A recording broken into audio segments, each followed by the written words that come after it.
যাদের টাকা আছে ওরা সমাজ এবং ধর্মটাকে নষ্ট করে, আর হচ্ছে অতিরিক্ত জান আলো, মানে জানতে জানতে জানোয়ার হয়ে গেছে, ওরা এখন মানোয়ার না, কিছু মানে না, অতিরিক্ত জানে কিন্তু মানে না। এই জানোয়ার গুলা আর এই পয়সা, আমি কিন্তু জানোয়ার বলতে খারাপ কিছু বুঝাই নাই। যারা ভালো খেলে তাদের বলা হয় খেলোয়াড়, আর যারা অনেক জানে তাদের বলা হয় জানোয়ার, তাই তো? যারা ভালো খেলে তাদের কি বলে বাবা? খেলোয়াড় বলে না। আর যারা অনেক জানে তাদের জানোয়ার বলা হয়। এই জন্য বলছি, কিন্তু এমনিতে আমি কাউকে জানোয়ার বলতে খারাপ কিন্তু কিছু বলি নাই, এটা আপনারা বুঝে নেবেন।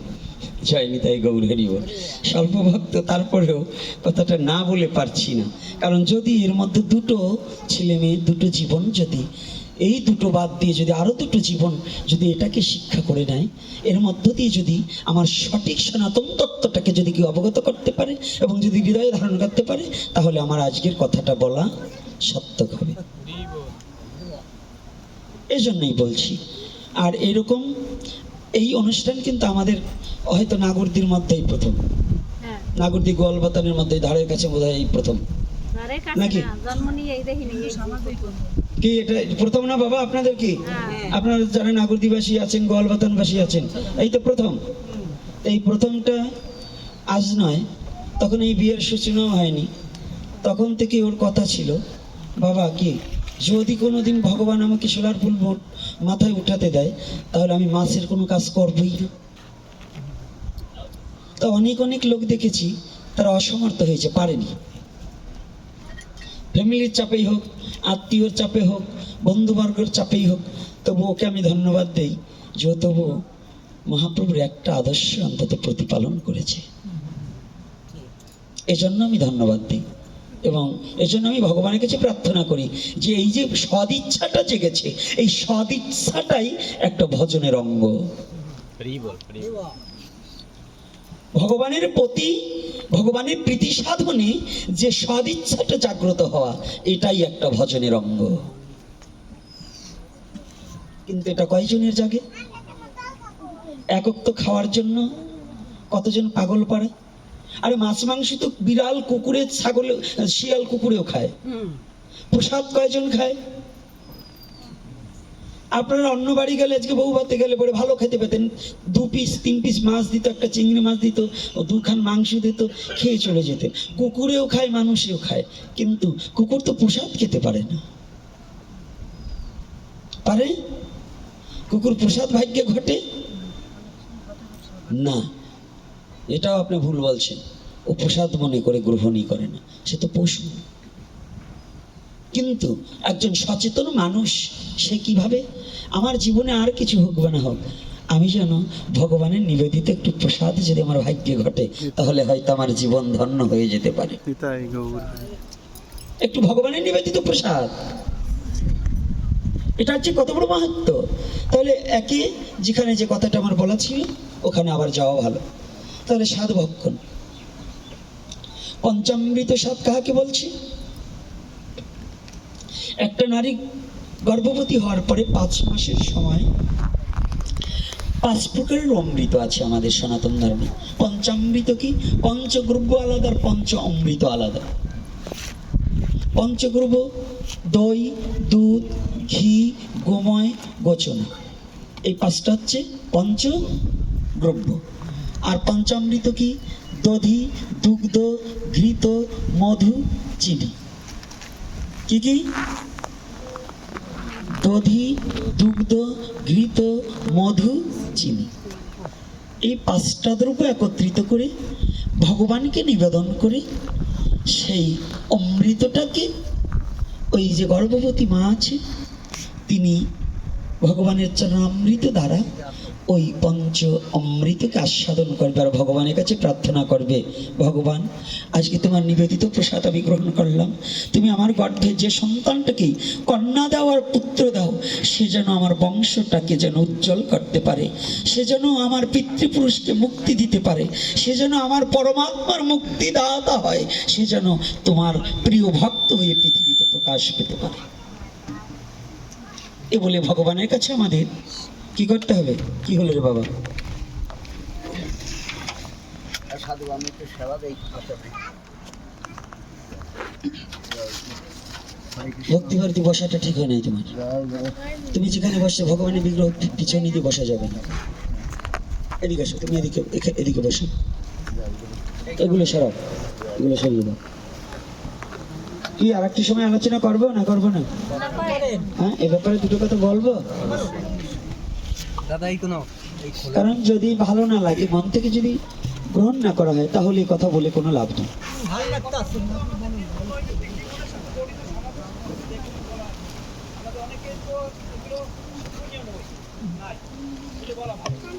তাহলে সপ্তামৃত সাত, সপ্তম মাস গর্ভ অবস্থায় আমরা শুনেছি সাধুমুখী সপ্তম মাস গর্ভকালে স্বয়ং সাক্ষাৎ ব্রজেন্দ্র নন্দন পরম পুরুষ পরমেশ্বর ভগবান ওই গর্ভের শিশুর সাথে নিজেই দেখা করতে আসেন। দেখা করতে আসেন। তো যে সন্তানটার সাথে ভগবান দেখা করতে আসেন, সেই গর্ভের সন্তানটাকে আমাদের একটা আনুষ্ঠানিকতা আছে। দশমীত সংস্কারের সাত ভক্ষণও কিন্তু একটা সংস্কার। তাহলে এই সংস্কারে আমাদের কি করা কর্তব্য আর কি করা কর্তব্য নয়, সেদিন অবশ্যই এই দশমীত সংস্কারের মধ্যে কোনো প্রকার জীব হত্যা বৈধ নয়। গর্ভের সন্তানটা তাকে পৃথিবীতে আনবো, তিনি আমার মঙ্গল প্রদীপ, তিনি আমার জাতির উদ্দেশ্যে আসবেন, তিনি আমার বংশের উদ্দেশ্যে আসবেন, তিনি আমার নিজের আত্মাকে উদ্ধার করবার নিমিত্তে আসবে। তাই সেই সন্তানের মঙ্গল কামনায়ার্থে যে সাধ ভক্ষণ হবে, সেখানে অপরকে হত্যা করে আমার শান্তি উপলব্ধি করা, এটা কখনো মঙ্গলিক অনুষ্ঠান হতে পারে না। কি হতে পারে? একজনকে মেরে আমি সুখ ভোগ করবো, এটা কি বৈধ না অবৈধ? কোনটা বাবা? কথা বলতে হবে। আপনাদের গ্রামে একজনের জমি, আপনি অন্যায়ভাবে তাকে মেরে আপনি জমিটাকে দখল করলেন, এটা কি ঠিক না অঠিক? তাই যদি অঠিক হয়, তাহলে সাধ ভক্ষণের দিন মাছ মাংস ইত্যাদি প্রদান করা, এটা কি আমাদের বৈধ না অবৈধ? ভালো করে বুঝতে হবে।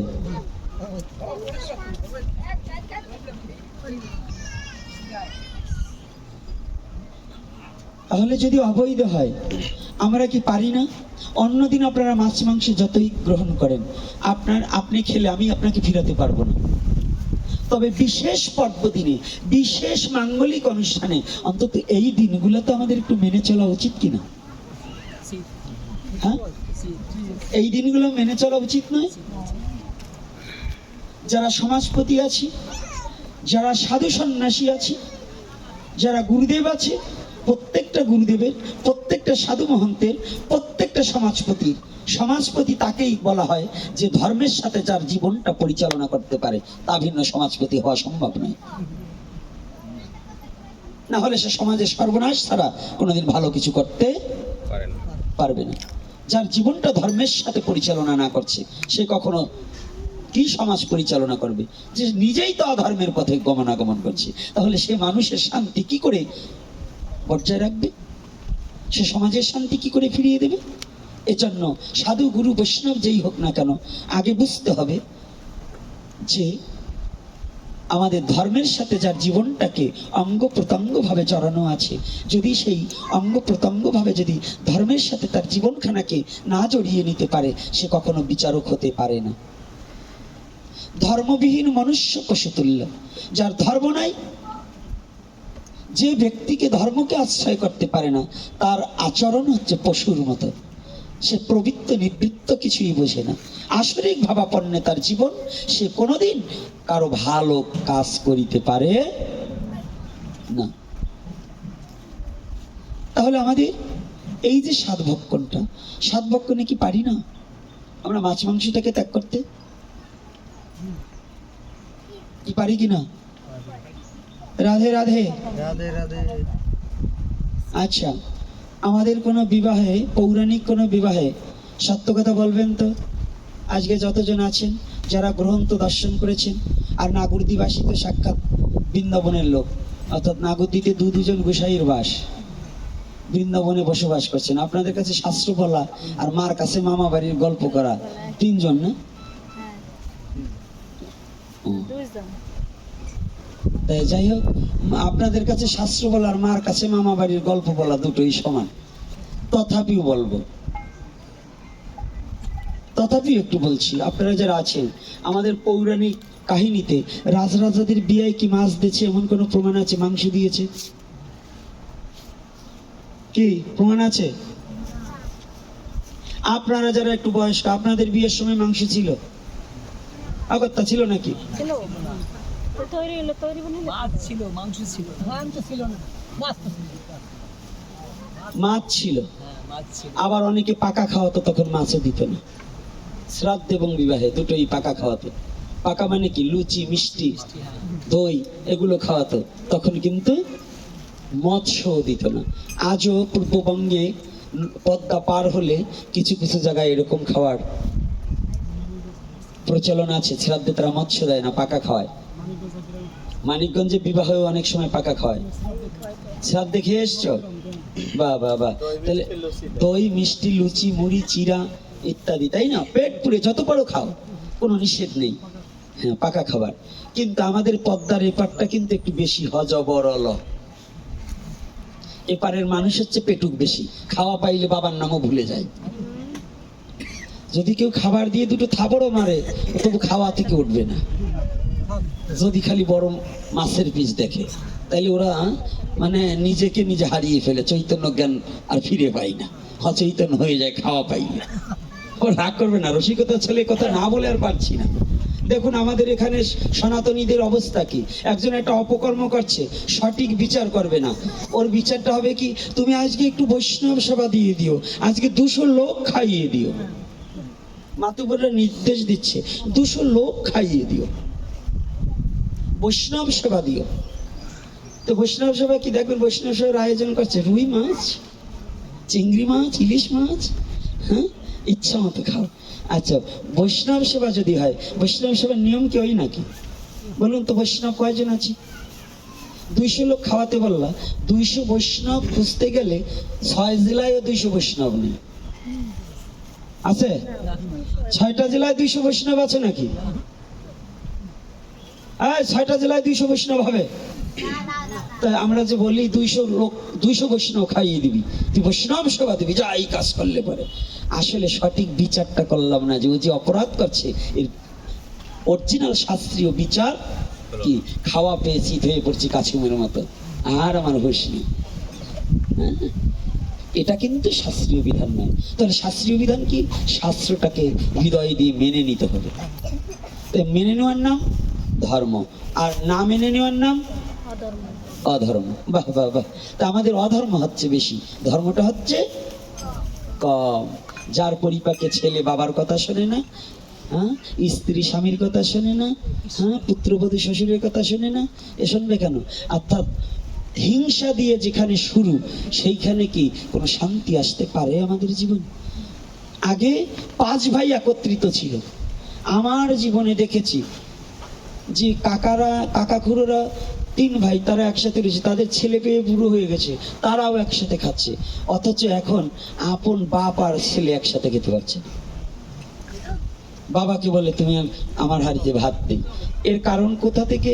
এই সনাতন ধর্মে যেদিন অনার্য সংস্কৃতি ঢুকেছে, যেদিন পশু খাওয়া শিখেছে বিবাহতে, যেদিন থেকে স্বাদে পশু দেওয়া শিখেছে, সেই দিন থেকে এই হিংসা দিয়ে শুরু হয়েছে। আর আমাদের জীবনে শান্তি আসা সম্ভব নয়। আমি আজকে বলছি, এই কথাগুলো কোনো পাঠেও বলি না। ওই যে দিব্যজ্ঞান আছে, কিংবা যারা আমার প্রবচন শোনেন, কোনো পাঠে কি এই ধরনের আলোচনা করছি? কোনো একদিনও কিন্তু আমি এই আলোচনা করিনি। আজকে শুধু পরিপাকে এই ছোট পরিসরের মধ্য দিয়েও কথাগুলো বলছি, যে প্রয়োজনের তাগাদায়, এই প্রয়োজনের তাগাদায় বলছি। এই জন্য আমি বলতে চাই, আমাদের প্রতিটা পর্বে আপনারা অন্যদিন গ্রহণ করবেন, আপনাদের মাছ খেতে, মাংস খেতে আমি নিষেধ করব না, কিন্তু বিশেষ পর্ব দিনে, মাঙ্গলিক অনুষ্ঠানে মাছ মাংসকে পরিত্যাগ করা একান্ত কি প্রসিদ্ধ। মনে থাকবে তো? না মনে থাকবে না? জয় শ্রী রাধে রাধে। ও মায়েরা, পান ওদিকে তাকাও না, আমার দিক তাকাও। এত পান খাও, হরি কথা শুনবে শুনে পান খাও কেন? মাছ মাংস খাইও না, বাদ দাও। না অন্য দিন খাও। আরে এত ক্রিটিসাইজ করলে কাজ হবে না, টেকবেন না আপনিও। ও আমরা চিনি। বাবু আপনি না খাওয়াই বাবা, কম দেখতে পারি না। হ্যাঁ মাছ মাংস। তো যাই হোক, জয় নিতাই গৌর হরি বল। কি কথা কি মিথ্যা বলছি না? ঠিক আছে।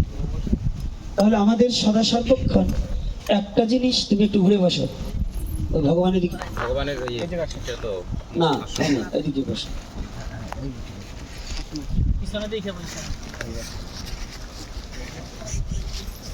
মাস্টার গো কথাই হলো একটু বেকার কথা, ওরা সোজা জানি না। বুঝছো, মাস্টার গো কথাই বেকার কথা। যাক, রাধে রাধে। তাহলে আজকে বিবাহতেও কিন্তু আমাদের এইটা বৈধ নয়, কারণ বিবাহর আগের দিনের কারণটাও আমি দর্শন করাচ্ছি। আপনার বাবার শ্রাদ্ধে কি মৎস্য বৈধ? পিণ্ডিদানের সময় কি পিণ্ডিদানের সাথে মাছ দেন? না হ্যাঁ, না না দেন দিয়েছেন কেউ? না না তবে এখন দক্ষিণ এলাকায় আবার মা বাবার শ্রাদ্ধে মাংস দেওয়া দিয়েছে, কারণ ওগুলো দেবেই। ওই খুলনা ডিস্ট্রিক্টের নামাতে শুরু করেছে, খুলনায় না, এখন ৭৭ ওই অঞ্চলেও নাকি শুনছি ইদানিং আবার এক জায়গা চতুর্থীতে মাংস দিয়েছে, চতুর্থীতে মাংস দিয়েছে। তা আমি বলতে চাই মিডিয়ার মধ্য দিয়ে, আজও যারা এই চৈতন্যদেবের যুগে, মহাপ্রভু যে যুগে অবতীর্ণ হয়েছে, সেই যুগে যারা শ্রাদ্ধে মাংস প্রদান করেন, ওরা মানুষের মধ্যে না, ওরা পশুর চেয়েও নিকৃষ্ট, ওরা শুয়োরের চেয়েও খারাপ। কারণ ওরা মহাপ্রভুকেই মানে না। মহাপ্রভু কলির যুগে কি দেবরের দ্বারা সন্তান উৎপাদন, হ্যাঁ, পিতৃশ্রাদ্ধে মাংস দান, এগুলো নিষেধ করেছে না? তো সেইটা যারা করে ওরা কি মানুষের মধ্যে পড়ে? বলুন, মানুষের মধ্যে পড়ে? তাহলে যেটাকে, মাছটা কি একটা প্রাণীর মাংস নয়? মাছ কি মাংসই। মুরগিটা যদি মাংস হয়, ওটাও তো একটা প্রাণীর দেহ। তো মাছটা মা বাবার শ্রাদ্ধে দিচ্ছে, ওটা কি প্রাণীর দেহ? প্রাণীর দেহ নয়? তাই এটাও বিবেচনা রাখতে হবে। কোথায় কথাটা বলছি আমি আর কিছু বলবো না, কারণ আমি বকাবকি এমনি বকাবকি দেই, লোকে বলে খালি গোসাই বকাবকি করে। আজকে বকাবকি একটু দেবো না, কিন্তু ফাঁক পাইলে ছাড়বো না, ফাঁক পাইলে কিন্তু ছাড়বো না। কি তুমি তিনজন নিয়ে কাজ, তিনজন করে রাগ হয়েছে। রাগ হইলে তো হবে না, ওই যে মাস্টার আরো তিনজন। এইবার দেখো, তাহলে বিবাহতে কেন মৎস্য নিষিদ্ধ, মাংস নিষিদ্ধ, এটা একটু বলবো? বলেন আচ্ছা, বিবাহের দিন শ্রাদ্ধ হয়, এটা জানা আছে? হ্যাঁ, জানি না। হ্যাঁ? এটা জানি না। বিবাহের দিন শ্রাদ্ধ হয়, এটা জানেন? শ্রাদ্ধ না হলে বিয়ে হবে না। যদি শ্রাদ্ধ না হয় তাহলে বিয়ে হয় না। অর্থাৎ বিবাহর আগে দুপুরের বেলায় পিতা, পুত্র কিংবা কন্যার বাবার নান্ডুমুখ শ্রাদ্ধ করতে হয়, যাহাকে বলে বৃদ্ধি। বৃদ্ধির অপর নাম নান্ডুমুখ শ্রাদ্ধ। তাহলে শ্রাদ্ধ ভিন্ন, বিবাহ হয় না। তাহলে সেই শ্রাদ্ধে কি করে, যেদিনকে আমার পিতৃপুরুষকে আহ্বান করা হয়, ওই দিন ওই বাড়িতে কোনো পশু হত্যা, জীব হত্যা হলে পিতৃপুরুষ জলপিণ্ড গ্রহণ করে না। তারা জলপিণ্ড অভাবে বিনা জলপিণ্ড পরিত্যাগ করে তারা আবার স্বস্ব গন্তব্যস্থানে চলে যায়। তখন তারা আশীর্বাদ নয়, অভিশাপ দিয়ে যায়। এই জন্য ওই দাম্পত্য জীবনে আর সুখ ভোগ করা সম্ভব হয় না। এখন এই কথা একটু আজকে একটু নতুন নতুন মনে হলো না, যে বিয়ের আগে শ্রাদ্ধ? না না এই বৃদ্ধি এটা তো জানতাম। কিন্তু অনেকে এটাকে তো বুঝিয়ে বলতে পারে না, হ্যাঁ কিন্তু ওটার নাম হচ্ছে নান্ডুমুখ শ্রাদ্ধ। এটা কিন্তু দেখবেন, গ্রন্থ খুলে দেখতে হবে, এটা কিন্তু স্পষ্টভাবে বর্ণনা করে। তাহলে পিতৃপুরুষের মুখে জল না দিয়ে পুত্র বিবাহ কাজে যেতে পারে না। আবার দেখুন, বিবাহের আসরে বসেও পিতৃপুরুষের উদ্দেশ্যে জলদান করতে হয়। কি যারা বিবাহ করছেন করতে হয় কি না? তাহলে সেখানেও যদি আপনি বলুন তো, আপনি যে জিনিসটা খান না সেই জিনিসটা যদি আপনার পাশে রাখা হয়, আপনার ঘৃণা লাগবে, ভালো লাগবে না আনন্দ লাগবে? কিনা তাহলে পিতৃপুরুষের আত্মাটা নিরাকার রূপে আমার কাছে এসে যখন ঘুরবে, তখন তাদের জলপিণ্ড যখন পাবে না, ওই দুর্গন্ধযুক্ত যে অনাচারগুলো হবে, পিতা যখন পিতৃলোকে চলে যায় তখন তার নামের পাশে কিন্তু শ্রী থাকে না, তখন হয় স্বর্গীয় কিংবা ঈশ্বর, স্বর্গীয় কিংবা ঈশ্বর। তাহলে এই জন্য পিতৃমাতৃ শ্রাদ্ধে, তো এখন স্বর্গীয় যদি দেই, তা স্বর্গে কি মাছ মাংস দেয়? না খায়। তাহলে স্বর্গীয়, আমার বাবা যে বাবা মারা গেছে তাকে যখন স্বর্গীয় কিংবা ঈশ্বরে লাগাবো, তখন ঈশ্বর লাগাবো কেন? পরমাত্মা রূপে ঈশ্বর আমার পিতার মধ্যে ছিলেন, সেই পরমাত্মা আবার ঈশ্বরের সাথে লীন হয়েছে, তাই আমরা ঈশ্বর ব্যবহার করি বাবা চলে গেলে। তাহলে যদি ঈশ্বর, ঈশ্বরের সেবায় কি মাছ লাগে, মাংস লাগে? তাহলে আমার বাবার শ্রাদ্ধে কেন মাছ মাংস দেবো? তাহলে মাছ মাংস খাচ্ছে কি প্রেতে? তাহলে আমার বাবা কি প্রেত? তাহলে শ্রাদ্ধ করা আমার ভুল। আমার বাবা তো প্রেতই, তাই প্রেতের আবার কি সাঁতার শ্রাদ্ধ করবো, কি মুক্তি পাবে? তাহলে মাছ মাংস দ্বারা যেখানে শ্রাদ্ধ হয় সেটা হয় প্রেতের শ্রাদ্ধ। আপনি পুরোহিতের কাছে শুনবেন, এই যে কই মাছ পুড়িয়ে আপনাদের দেশে দেয় নাকি? দেয় হ্যাঁ, এটা সম্পূর্ণ অবৈধ। যদি কোনো পুরোহিত, যদি কোনো পণ্ডিত থাকে, আমি চ্যালেঞ্জ করে বলতে পারি কবে বসবে, কোন দিন বসবে, আমি তার সাথে বসবো। 1 লক্ষ লোক থাকবে, লিখিত থাকবে যে শ্রাদ্ধে মৎস্য নিয়ে লিখিত থাকবে, আমি লিখিত দেবো যে যারা বসবে, লিখিত দেবো যে যদি শ্রাদ্ধে দেখাতে পারে যে মাছ দিতে হবে, তাহলে আমার মাথা মুন্ডন করে আলকাতরা মাখিয়ে ছেড়ে দেবে। আর যদি আমি দেখাতে পারি যে না, মৎস্যের কথা লেখা নাই, আছে একটা বাক্য কিন্তু সেটা ওটা নয়, তাহলে আমি তার মাথা চেঁচে আলকাতরা মাখিয়ে দেবো। এমন যদি কোনো পণ্ডিত, কোনো পুরোহিত থাকে, আমার সামনে আসতে পারে, আমি চ্যালেঞ্জ করে বলবো। অর্থাৎ গ্রন্থে লেখা আছে আমিষ দ্বারা শ্রাদ্ধ কার্য করিবে, বেদে আমিষ দ্বারা শ্রাদ্ধ কার্য করিবে। আমিষ মানে মৎস্য নয়, আমিষ মানে প্রোটিন। আমিষ প্রোটিন কোথায় আছে? সবচেয়ে বেশি আমিষ প্রোটিন আছে কাঁচকলায়। এজন্য ভূর্য দানের সময় আমাদের কাঁচকলা লাগে। কি ভূর্য দানে কাঁচকলা লাগে কিনা? কাঁচকলা ছাড়া মাতৃপিতৃ শ্রাদ্ধ হয়? কিন্তু তৎকালীন সময় মধ্যবিত্ত যুগে, মা তুমি ওঠো, ওঠো, আগে উঠে হাত মুখ ধুয়ে তারপরে আসবা, যাও ওঠো, তোমাকে বলার পরে তুমি শুনছো না। পান খাই দিয়েছে কষ্ট পেও না, তোমরা ধর্ম নিজেরাও করবে না আর ধর্মটাকে পবিত্র রাখতেও দেবে না। এইখানে কথাটা ভালো করে দেখবে। এই যে তুমি যে জিব্বাতে চাটছো, ওই হাত দিয়ে বিছনা ধরছো, কাপড় ধরছো, তুমি আর একজনকে প্রণাম করবা, উচ্ছিষ্ট হলো না কাপড়টা? তুমি একজন সাধুগুরু বৈষ্ণবকে প্রণাম করবা, তোমার ছ্যাপ দিয়ে হাতে ভরিয়ে সেই হাতটা দিয়ে না ধুয়ে তুমি দণ্ডবোধ করো, এটা অপরাধ নয়?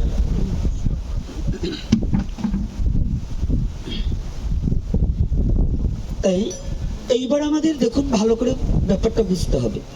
তাহলে শ্রাদ্ধে আমার কাঁচকলা দিয়ে শ্রাদ্ধ করতে হবে। তৎকালীন সময়ে কিছু বর্ণবাদী লোক তারা বললেন, কি বললেন? তাদের বাড়িতে নিয়ে খাওয়ার জন্য বলেন, একটা তোর বাবাকে একটু মাছ দিতে হবে, মৎস্যমুক্ত না করলে তোর বাবা যা যা ভালো খেত সেগুলো দিতে হবে। সেগুলো দিতে হবে। এখন আমার বাবা তো ওই যে দেখি আজকাল কেউ কেউ বাবার শ্মশানে বিড়ি খেত, বিড়ি দেয়, পান খেলে পান শেষে দেয়, একটু তামাক দেয়, একটু জর্দা দেয়। আচ্ছা, তোর বাবা তো তোর মারেও ভোগ করতো, তো ওইটা শ্মশানে ফিরে বসাইতে আসবি। সবাই চেয়ে পান বিড়ির চেয়ে ওর মারে ভালোবাসতো বেশি না? আর মা বাবারে ভালোবাসতো না বেশি? তাই যদি শ্মশানে তুই ওই মাংস দিবি, এরম বড় মাছের পিস দিবি, তাই তোর মারে দিয়ে দিয়ে কারো কারো বাবার তো চরিত্র একটু লুচো ছিল, এরকম বাবা আছে না, চরিত্র লুচ বাবা। তো তাইলে ওই বাবার যে ওই যে অন্য জায়গাতে সম্পর্ক ছিল, ওইরকম তুই একজন মহিলা মনে দিয়ে আসবে। কারণ যদি শ্মশানের উপর সবই বাবা যা ভালো খায় তাই দিবি, তাহলে ওইটাও তো দিবি, ওগুলো দিতে হবে না? কি কর্তব্য কি বলেন, কথা বলবেন?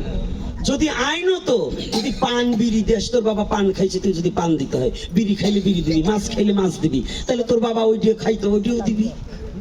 কারো বাবা তো শুয়োরের মাংস খাইতে, তাহলে ওইটাও দেবে। তাহলে এগুলো কি অবৈধ। এটা কি আমাদের ধর্মের নামে অধর্ম চালিয়ে দিয়ে আমাদের পথভ্রষ্ট করার জন্য ব্যস্ত, পথভ্রষ্ট করার জন্য ব্যস্ত। আপনার পিতামাতার আত্মার যাতে মুক্তি না হয় সেজন্য এই কথাগুলো বলে আপনাকে ধর্মের নামে অধর্ম করানো হতো। শ্রাদ্ধ মানে কি? বিষ্ণু চরণে পুষ্পার্ঘ দান, ভক্তির সহিত শ্রদ্ধার সহিত যে কার্য করা হয় তাহাকে শ্রাদ্ধ বলা হয়। তো এই শ্রাদ্ধের দিন ভগবান বিষ্ণুকে আহ্বান করা হয়। আচ্ছা, বিষ্ণু সেবায় কি মাছ লাগে? এই লাগে। তাহলে বিষ্ণু সেবায় যদি মাছ লাগে, ভগবান কৃষ্ণ সেবায় যদি মাছ না লাগে, তাহলে ওখানে মৎস্যের কাজ আমার করতে হবে কেন? এর কতটুকু যুক্তাযুক্ত এবং কতটুকু বৈধতা আছে বলুন? বাহ, গৌর হরি বল। কথাটা বুঝবার জন্য ধন্যবাদ, এই কথাটা বুঝবার জন্য ধন্যবাদ। কিন্তু বাবা খালি বুঝলে হবে না, এই যে অনার্য হয়ে গেছি, এই অনার্যতা কিন্তু আপনার মাধ্যমেও ফিরেইতে হবে। আপনার ছেলেকে বলে যাবেন যে আমি মরলে শ্রাদ্ধ কিন্তু মাছ দিবি না। মাছ না দিলে তো আমার আমি খেয়েছি, আমার তো ভাই হেডে শোধ করতে হবে। মাছ দিয়ে তোমার কি বলছি কথাটা বুঝছো?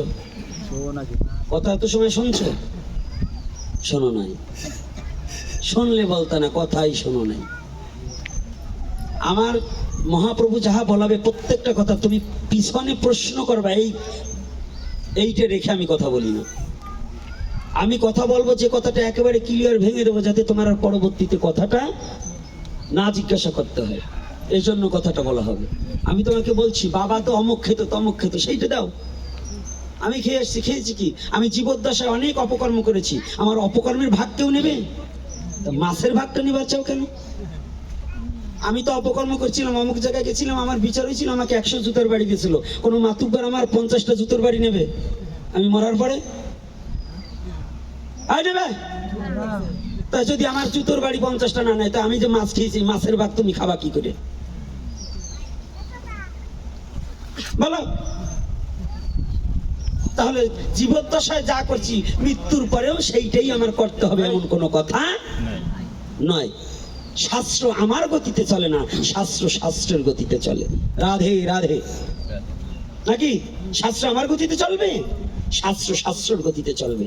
তাহলে এই যে বিবাহতেও মাংসটা আমাদের বৈধ নয়, কারণ বিবাহর আগে শ্রাদ্ধ করে নিতে হয়। এই জন্য বিবাহতেও মাছ মাংস অবৈধ। কিন্তু আমার মতো অল্প বুদ্ধি সমাপন্ন ব্যক্তি যারা শুধু খাওয়ার লালসায় অবৈধকেও বৈধ বলে গণ্য করা হয়। আপনাদের জীবনেই দেখেননি বিবাহতে মাংস প্রচলন, এখন মাংস হচ্ছে। আপনাদের জীবনে দেখেননি, এখন চলছে। এটা কোথা থেকে আসলো? আগে সনাতনীরা হোটেলে খেত, এই একসাপা হোটেলে খেত।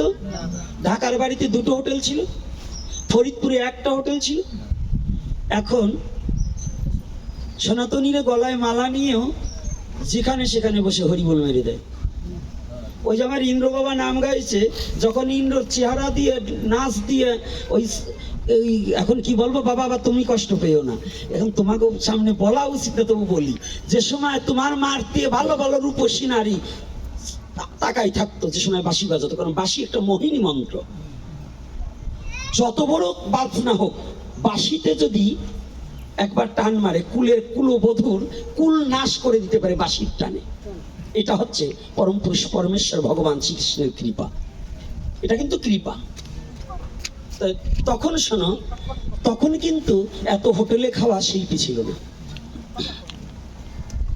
এই ইন্দ্র যখন কাশিমপুরে গিয়েছে, এই ইন্দ্রকে যখন অন্যান্য আসরে দেখছি, তখন কিন্তু এত হোটেলে খাওয়া ছিল না, ছিল বাবা। আর এখন কীর্তনী এদের হোটেলে না খেলে ওদের জীবনই চলে না।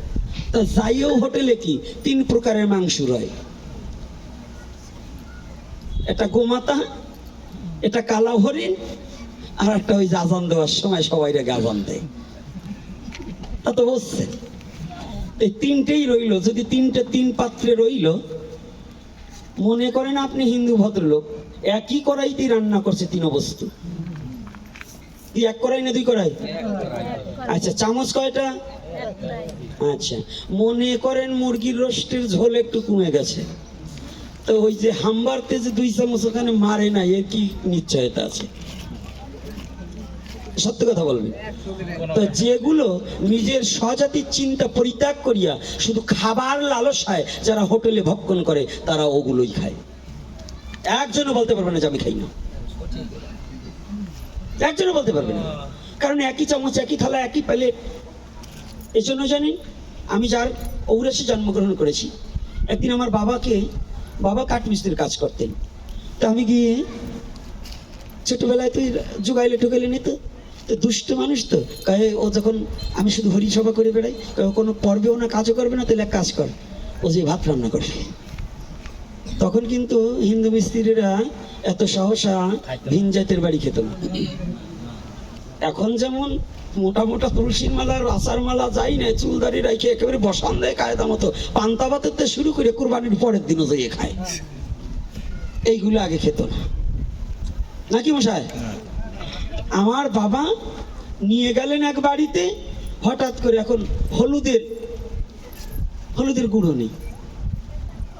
এখন কি কয়, দাদা আমি বাটা করে দিচ্ছি, বেটে দিচ্ছি। কয় না, তোমাদের ওই বাটা খাবো না। কয় কেন? কয় তোমরা ওই রান্না করে ওই পাটা নেও, পেঁয়াজ রসুনও বাটো। কয় হ্যাঁ বাটি। বলছে তারপরে তোমরা ওই রান্না করে, ওই মাংস রান্না করে কেন ওই চামচটাও পাটার উপরে দাও। কতটা খেয়াল করবেন, আমার আজও মনে আছে। আমার বাবা করলো হ্যাকসো ব্লেড দিয়ে ওই হলুদের নিচে একটা কাগজ পেতে ওই হলুদটাকে বারংবার পোঁচাতে লাগলেন। ওই হ্যাকসো ব্লেডের পচে যে গুঁড়ো হয়েছে যতটুকু নিচে পড়ছে তাই দিয়ে তরকারি রান্না করে খেলাম, কিন্তু তথাপিও ওই পাটার বাটা খেলো না। সে থেকে আমার জীবনের শিক্ষাটা কোথায়? যে খাদ্য থেকে মানুষের চরিত্রের পরিবর্তন ঘটে, খাদ্য থেকে মানুষের চরিত্রের পরিবর্তন ঘটে। এজন্য শাস্ত্রে বলছে, বিজ্ঞান বলছে, খাদ্য থেকে রক্ত, রক্ত থেকে বীর্য, বীর্য থেকে সৃষ্টি, যৎ বীর্য তৎ পরিক্রমা। তুমি যেমন খাদ্য খেয়ে যে বীর্য ধারণ করবে, সেই বীর্যের দ্বারা যেমন সন্তান উৎপাদন করবে, তেমনই হইবে। এজন্য আমাদের সচেতন হতে হবে, আমাদের কঠোরতা ধারণ করতে হবে, লালসাটাকে বন্ধ করতে হবে। যেখানে সেখানে খাওয়া যাবে না, যত্রতত্র দান গ্রহণ করা যাবে না, যত্রতত্র সমস্ত কিছু গ্রহণ করা আমাদের বৈধ নয়।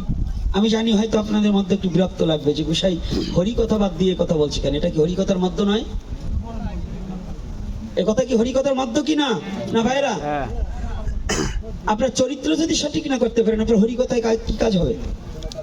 আপনার সমাজ যদি সংঘবদ্ধ না থাকে, আপনার সমাজ যদি উচ্ছৃঙ্খল হয়, আপনার সন্তান যদি উচ্ছৃঙ্খল হয়, নিঃসন্তানই ভালো যদি সন্তান হওয়ার উপরে সন্তানের দ্বারা যদি মা বাবার মুখে চুনকালি মাখে, এর চেয়ে নিঃসন্তানই ভালো। তাহলে এইবার আসুন বিবাহর পরে, আগে আমি গর্ভধারণ, পঞ্চামৃত সাধ ভক্ষণ, এইবার বিবাহ বললাম, এইবার নামকরণ আছে। এই যে আমাদের ছেলে সন্তান বাচ্চারা হলে পরে আমাদের কিন্তু নামকরণ করেন। নামকরণ করেন কি? দোয়েল, টিয়া, ময়না, কোকিল, কোয়েল, মানে ডিজে নাম, যত ডিজে, ওরা বোঝে কি যে। আজকাল কিন্তু ভগবানের সাথে সম্পর্ক করে কোনো নাম রাখা হয় না, হচ্ছে কয় নাম বড় হয়ে যায়, ছোট করে বলুন, 2 অক্ষরে নাম দাও, 3 অক্ষরে নাম দাও, একেবারে ছোট না। এটা কিন্তু বৈধ নয়। নামকরণ করতে হলে সেদিন পুত পবিত্র হয়ে সর্ব আঙিনাটাকে গোবর কিংবা মাটি দিয়ে লেপে পরিষ্কার করে সেদিন ধূপ ধুনো জ্বালিয়ে একজন নিষ্ঠাবান সাধু কিংবা ব্রাহ্মণ, একজন ব্রাহ্মণ যে সবাই খারাপ, সব সাধুই যে খারাপ তো এমন তো না, ভালো তো বিশ্বজগতে ভালো সাধু আছে, আমি নয় খারাপ, কিন্তু একজন ভালো সাধু তো আছে। আমি নয়, একজন ব্রাহ্মণ নয় খারাপ, একজন হতে পারে, কিন্তু সবাই তো আর খারাপ নয়।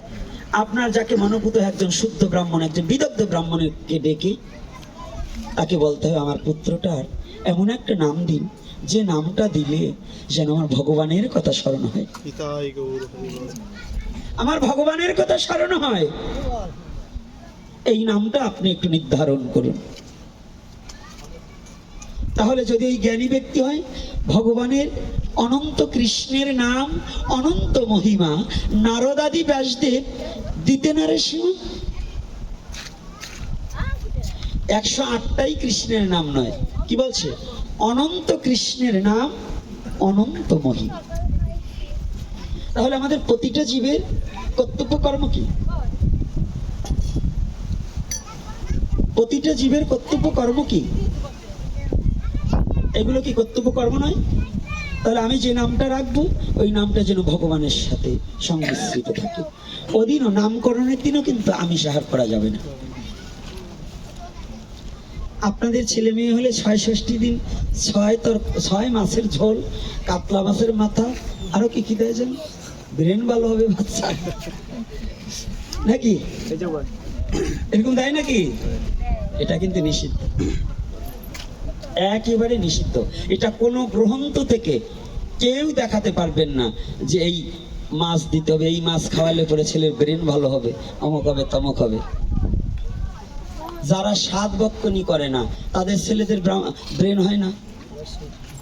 হ্যাঁ, ওই যে আমি একটা পাঠের মধ্যে বলছিলাম, তোমরা যে এত সরস্বতী পুজো করো তবু তোমাদের ছেলে ফেল যায়, কিন্তু মুসলমানরা পুজোই করে না, তাদের ছেলে পাশ করে। কারণ কি? এটা হচ্ছে কর্ম, তাই তো?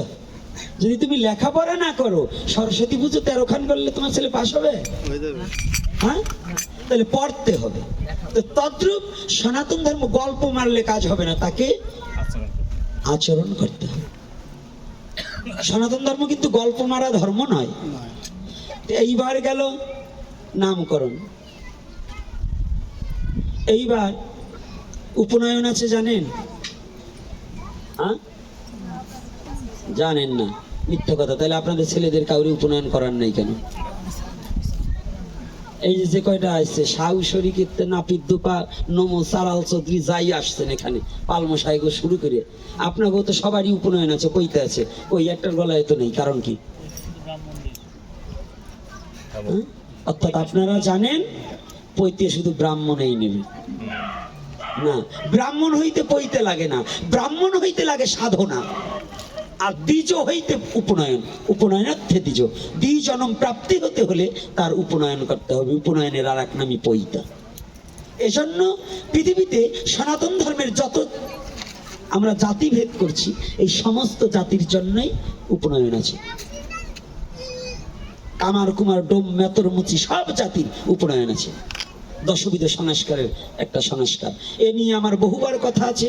আমি প্রথম যখন আমার ছেলেদের, এই নমসূত ছেলে সাহা নমো এই কয়টারে যখন উপনয়ন করাই, তার মধ্যে মালও ছিল, তখন আমাকে ব্রাহ্মণ সম্প্রদায় আমাকে মেরে ফেলবে, ওরে হুমকি ধামকি। ওই মানিকগঞ্জে ছিলেন দিলীপ গোস্বামী, ওরে বাবা, সে আলোড়ন সৃষ্টি করে নিলেন। এখন যে সে কোথায় গেছে, এখন নাম গন্ধ খুঁজি পাইনি, নাম গন্ধ খুঁজি পাইনি। ওরা দল